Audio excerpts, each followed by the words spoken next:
የሆድ ቁርጠት ምግብ ከበላችሁ በኋላ ደግሞ የሆድ መነፋት፣ ምንጩ ያልታወቀ የምግብ ፍላጎት መቀነስ እንዲሁም ደግሞ ምክንያቱ ያልታወቀ የሰውነት ክብደት መቀነስ እያጋጠማችሁ ነው።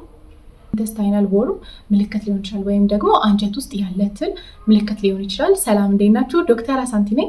ውድ ቤተሰቦቼ ወደ ዩቲዩብ ቻናሌ ስለመጣችሁ በጣም ደስ ብሎኛል። ዛሬ ደግሞ የምነጋገረው ስለ ፓራሳይቲክ ወርም ወይም ደግሞ በሰውነታችን ውስጥ ጥገኛ ሆኖ ስለሚኖሩ ትላትሎች ነው።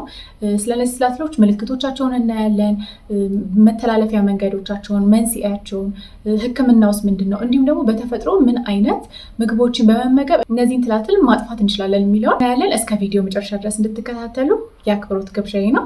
እንዲሁም ደግሞ ይህንን ዩቲዩብ ሰብስክራይብ ያላደረጋችሁ ሰዎች ሰብስክራይብ አድርጉ።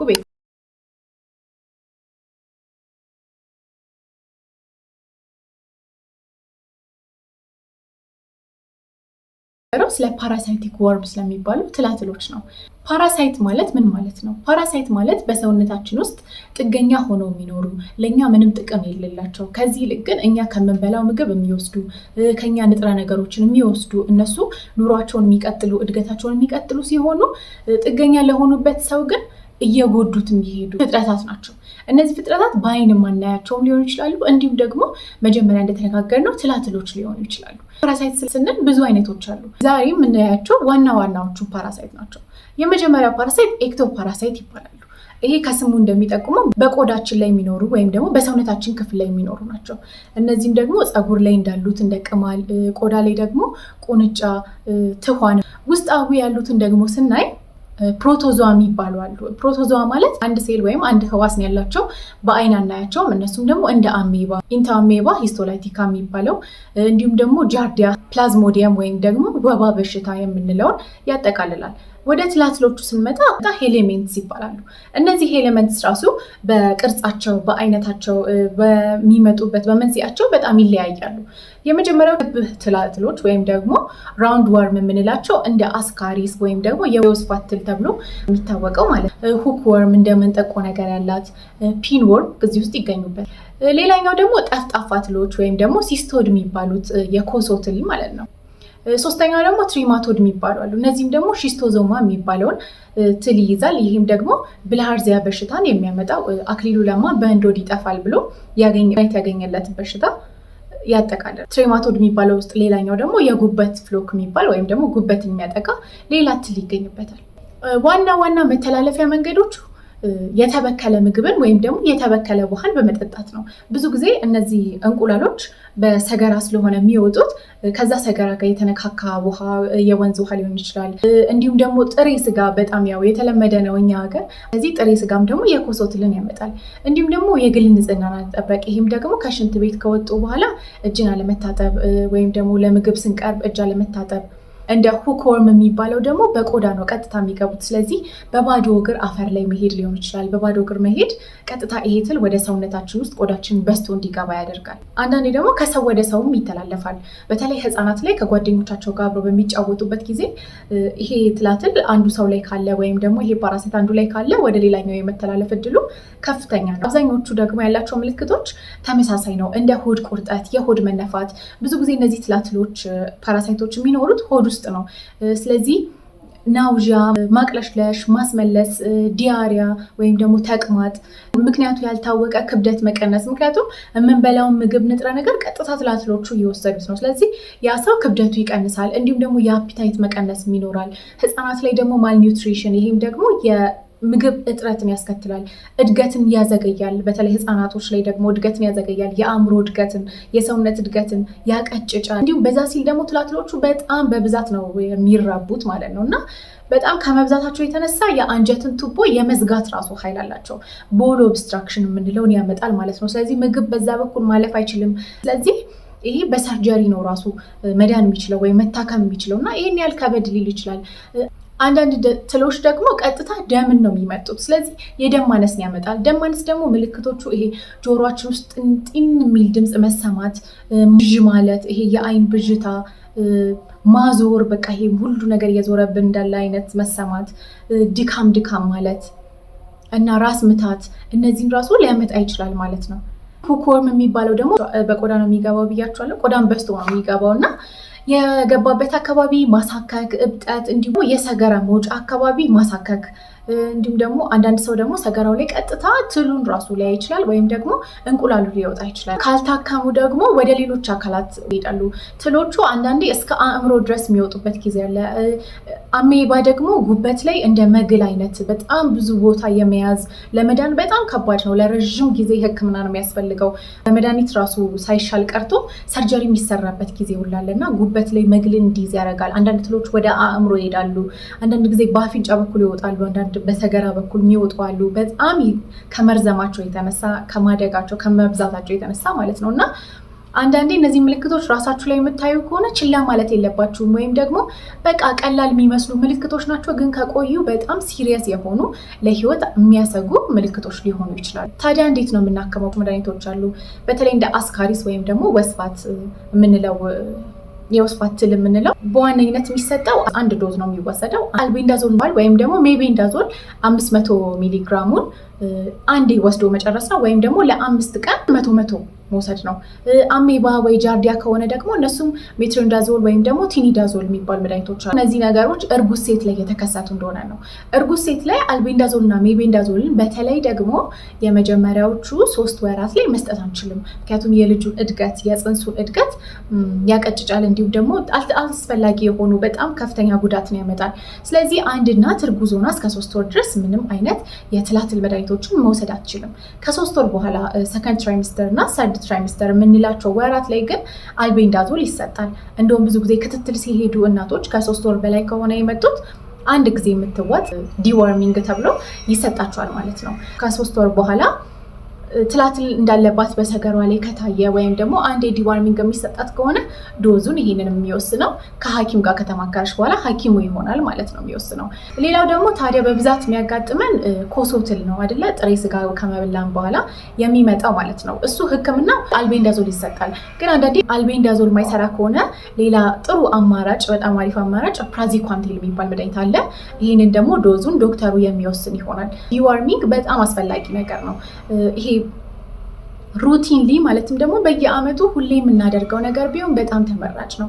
በተለይ ለህፃናት ከ1 ዓመት እስከ 5 ዓመት ላሉ በአመት 2 አትሊስት በ6 ወር ልዩነት አድርገን በሾፕ መልክ የተዘጋጀ አልቤንዳዞል አለ። ፋርማሲ ባለሙያዎች እዛው ሲሰጡን ይነግሩናል ዶዙን፣ እሱም መስጠት። እኛም ቢሆን ትልልቅ ሰዎች በተለይ ደግሞ ጥሬ ስጋን የምናዘወትር ሰዎች ከሆነን ደግሞ እንደዚሁ አልቤንዳዞልን በአመት 2 እስከ በአመት 3 ድረስ መውሰድ ይቻላል ማለት ነው ከፋርማሲ ገዝተን። ተጨማሪ የህክምና መንገዶች ደግሞ ደም ማነስ ላለበት ሰው የአይረን ኪኒን መስጠት፣ ድካም የሚሰማቸው ሰዎች፣ የምግብ ፍላጎታቸው ለቀነሰ ሰዎች ደግሞ ቫይታሚናቸውን ቼክ ማስደረግ፣ እንዲሁም ደግሞ ቫይታሚኖችን፣ ሰፕሊመንቶችን አፒታይት የሚጨምሩትን መስጠት። ደግሞ የአንጀት መዘጋት ወይም ደግሞ ቦል ኦብስትራክሽን ከተከሰተ ደግሞ ወደ ሰርጀሪ ነው የሚገቡት ማለት ነው። እንዴት ነው መከላከል የምንችለው? ዋነኛው መከላከያ መንገድ ንጽህናን መጠበቅ ነው። ይህም ደግሞ በተለይ ህፃናቶች፣ ትልልቅ ሰዎች እንኳን እናውቃለን፣ ግን ህፃናቱ እንዳይዘናጉ ከሽንት ቤት እንደወጡ መታጠብን ብናስለምዳቸው፣ ምግብ ከመብላታቸው በፊት በደንብ መታጠብን ማለት ይሄ በተለይ አሁን ትምህርት ቤት ላይ ዝም ብሎ በውሃ ነካ አድርገው ነው የሚበሉት ህፃናትና በሳሙና በደንብ ታጥቦ የመብላት ልምድ ቢኖር፣ እንዲሁም ደግሞ ምንበላቸውን ምግቦች፣ አትክልቶች፣ ፍራፍሬዎች በደንብ በሳሙና ማጠብ፣ እንዲሁም ደግሞ ትንሽ ምንጠራጠር ከሆነ አብስሎ መመገብ፣ ጥሬ ስጋን አብስሎ መመገብ ወይም ደግሞ ቀድሞ የተመረመረ ስጋን በመብላት። የሚጠጣ ውሃም ደግሞ አንዱ መንስኤ ስለሆነ አፍልቶ አቀዝቅዞ መጠጣት ወይም ደግሞ የውሃ ማጣሪያ አንዳንድ ኪኒኖች አሉ አይደለ? እንደ ውሃ ጋር እንደምንለው አይነት ማጣሪያ መንገዶችን ብንጠቀም። በባዶ እግር አለመሄድ፣ ሁኮርም ነግራቸዋለሁ፣ በቆዳም በስቶ ነው መግባት የሚችለው። ስለዚህ ባዶ እግር አለመሄድ። ውሃ ውስጥ የሚዋኙ ልጆች በተለይ በብለድ የሚያዙት ውሃ ወንዝ ወራጅ ውስጥ የሚዋኙ ልጆች ናቸው እና እንደዛ የሚዋኙ ልጆች ቢታው፣ ምክንያቱም ያ ውሃ አይታወቅም ውስጡ የያዘው ቆዳም በስቶ የመግባት አቅም አለው ትሉም እና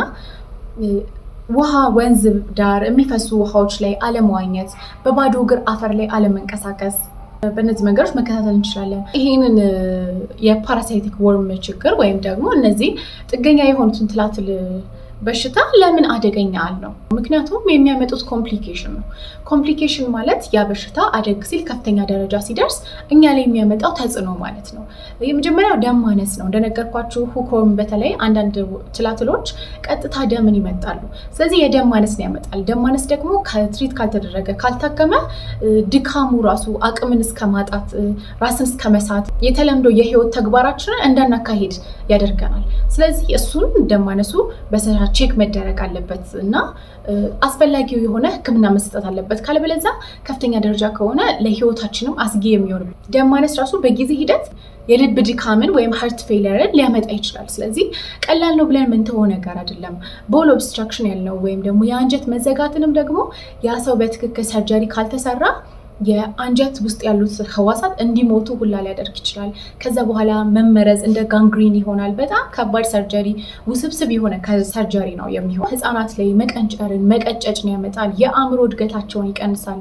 የሰውነታቸውን ፊዚካሊ የምናየውን ራሱ እድገታቸውን በጣም ይቀንሰዋል። ምክንያቱም እዛ ጋር ፓራሳይት አለ፣ ጥገኛ ነገር አለ፣ እነሱ የሚበሉትን እኩል የሚሻማ ነገር አለ። አሜባ ደግሞ በጊዜው ካልታከመ ብዙ ቦታ መግሎችን ያመጣል።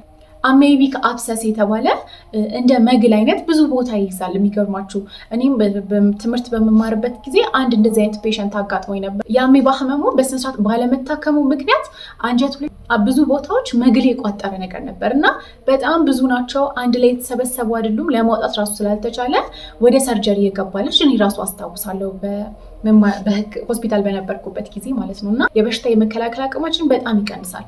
ኦልሬዲ ሰውነታችን እዛ ጋር በሽታን ያንን ትላትሎቹ ጥገኞቹን ለመከላከል ፓራሳይቶቹን ለመከላከል በጣም እዛ ጋር እየለፋ ነው፣ ኃይል እያወጣ ነው፣ ጉልበት እያወጣ ነው። ስለዚህ ሌላ በሽታ አት ዘ ሴም ታይም ወይም ደግሞ በእኩል በሆነ ሰዓት ሌላ በሽታ ቢመጣ በሙሉ ኃይሉ ያንን በሽታ መቋቋም አይችልም። ለዛ ነው ትላትል ውስጣቸው ያላቸው ሰዎች ብዙ ጊዜ የበሽታ የመከላከል አቅማቸው ራሱ በጣም ይቀንሳል። እንዲሁም ደግሞ በጣም ኃይለኛ ድካም አለው። ምክንያቱም አንደኛ ሙሉ በሙሉ የምንመገበው ምግብ ወደ ሰውነታችን እየገባ አይደለም። እዛ ጋር የሚሻማው ነገር አለ። ከኛ መወሰዱ ሳያንስ ደግሞ እሱን ለመከላከል ያንን ትላትን ለማጥፋት ደግሞ ሰውነታችን የሚያወጣው ሌላ ኃይል አለ። ያልታወቀ ድካም፣ የሰውነት ክብደት መቀነስ ሲመጣ ታዲያ ትላትል በውስጣችን እንዳለ በምንድን ነው የምናውቀው? በአካባቢያችን ባለ የሕክምና ተቋም ሄደን አንደኛ እና ዋነኛው ብዙ ጊዜ የሚታይበት የሰገራ ምርመራ ማድረግ ነው። ብዙ ጊዜ ሰገራ ላይ እንቁላሎቹ ወይም ደግሞ ትላትሎቹ ራሱ ሊገኙ ስለሚችሉ ማለት ነው። አንዳንድ በአይን ማናያቸውም አሜባም ጃርዲያም በዛው ነው የሚታወቀው። ግን በተጨማሪ ደግሞ የደም ማነስ ምርመራዎችንም የደም ምርመራዎችንም ማድረግ አለብን። በተለይ እንደ ሁኮርም ከሆነ በተፈጥሯዊ መንገድ ወይም ደግሞ በባህላዊ መንገድ ብዙ ቤተሰቦቻችን ከዚህ በፊት ሲያደርጉት እንደነበረው ትላትልን የማጥፊያ መንገዶች አሉ። በሀገራችን በዋነኝነት የሚታወቀው የኮሶ ቅጠል ነው አይደለ? የኮሶ ቅጠልን ጨቅጭቆ በውሃ በጥብጦ መጠጣት የኮሶ ትልን ይገላል። የፓፓያ ፍሬ አንቲፓራሳይቲክ ፕሮፐርቲ ያለው እና የፓራሳይት ጥገኛ የሆኑ እንትኖችን የመግደል ሮማን፣ ፖሞግራኔት ወይም ደግሞ የሮማን ፍሬ መመገብ እንደዚህ አንቲፓራሳይቲክ ባህሪ ያለ ወይም ደግሞ እነዚህ ትላትሎች የመግደል አቅም አለ። የዱባ ፍሬም በባዶ ሆድ ጠዋት ላይ ምንም ሳንበላ መብላት፣ እሱም ደግሞ ውስጡ ያለው አሚኖ አሲድ ወይም ደግሞ ፕሮቲን ቀጥታ ትላትሎችን የመግደል አቅም አለው። እሱ ለብዙ በሽታ የምንወስደው ነጭ ሽንኩርት አለ። ነጭ ሽንኩርትም እንዲሁ አንቲፓራሳይቲክ አይነት ባህሪ ያለው። የኒም ቅጠልም እንደዚሁ እሱንም ጨቅጭቆ መጠጣት። አናናስ ብዙ ጊዜ እንዲሁም ለእርጉዝ እናቶች ትላትል እንዳለባቸው ከተሰማቸው ብዙ ወላጆቻችን አናናስ ነው የሚሰጧቸው አይደል? ክሎቭ ወይም ደግሞ ቅርንፉድ የምንለው ተፈጥሮ መንገድ ራሱ ትላትልን መጥፋት የምንችልበት ብዙ መንገድ አለ። እንዲሁም ደግሞ በአመት 2 ዲዋርም ማድረግን ወይም ደግሞ የትላትል መድኃኒቶችን መውሰድ እንደ ልምድ ብናደርግ፣ በተለይ ለህፃናቶች ደግሞ ተከታትለን ይህን ነገር ብንሰጥላለሁ። ዶክተር አሳንቲ ነኝ። እስከ መጨረሻው ድረስ ስለተከታተላችሁኝ አመሰግናለሁ። ሰብስክራይብ ማድረግ እንዳትረሱ፣ ኮሜንት ላይ ጻፉልኝ። እንዲሁም ደግሞ እስቲ እናንተ ትላትልን ለማጥፋት የምታደርጉት ሌላ የተፈጥሮ መንገድ ካለ ወይስ ደግሞ እናንተ ልጆቻችሁን በአመት 2 ጊዜ ከዚህ በፊት ታደርጋላችሁ ወይ? ራሳችሁ ውስጥ ትወስዳላችሁ ወይ?